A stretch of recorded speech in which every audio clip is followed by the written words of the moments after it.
આજે ગુજરાત સરકાર દ્વારા વિધાનસભામાં સમાન નાગરિક સંહિતા લઈને જ્યારે બિલ રજૂ કરવામાં આવી રહ્યું છે ત્યારે અમે આ બિલનો આગળ પણ વિરોધ કર્યો હતો અને આજે પણ વિરોધ કરીએ છીએ।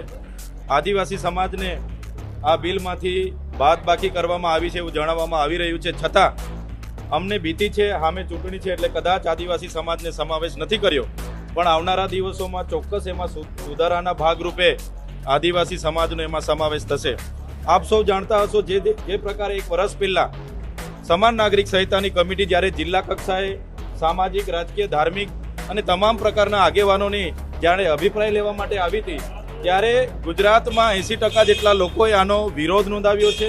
એટલે લોકમતની વિરુદ્ધમાં જઈને આ બિલ લાવવામાં આવી રહ્યું છે ત્યારે આ બિલનો અમે વિરોધ કરીએ છીએ। આજે તમે ગુજરાતમાં જોયું હશે, શું અમે સરકારને પૂછવા માંગીએ છીએ, શું આ બિલ લાવવાથી સામાજિક સમરસતા થઈ જશે? શું આ બિલ લાવવાથી રાષ્ટ્રીય ભાવના મજબૂત બનશે?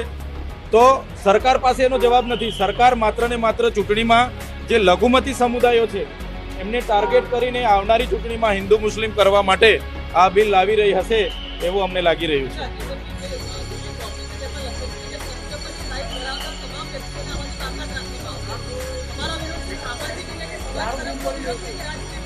હાલમાં બંધારણ બન્યું અને બંધારણમાં દીવાની કાયદા, ફોજદારી કાયદા બધા છે જ, બાળ લગ્ન ધારા પણ છે, હિન્દુ મેરેજ એક્ટ પણ છે, વારસાઈ ધારો પણ છે અને દત્તક ધારો પણ છે, છતાં સમાન નાગરિક સંહિતા લાવવાની શું જરૂર પડી?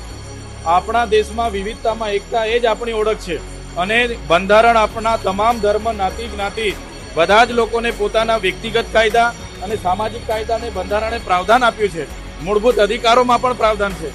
તો સમાન નાગરિક ધારો લાવવાથી મને એવું લાગે છે કે ચોક્કસ જ્ઞાતિઓને ટાર્ગેટ કરવામાં આવશે અને લોકોને લગ્ન નોંધણીના નામે, લિવ ઇન રિલેશનશીપ નોંધણીના નામે અને છૂટાછેડા માટે કોર્ટમાં લાઈનો લગાડવી પડશે એવું લાગી રહ્યું છે।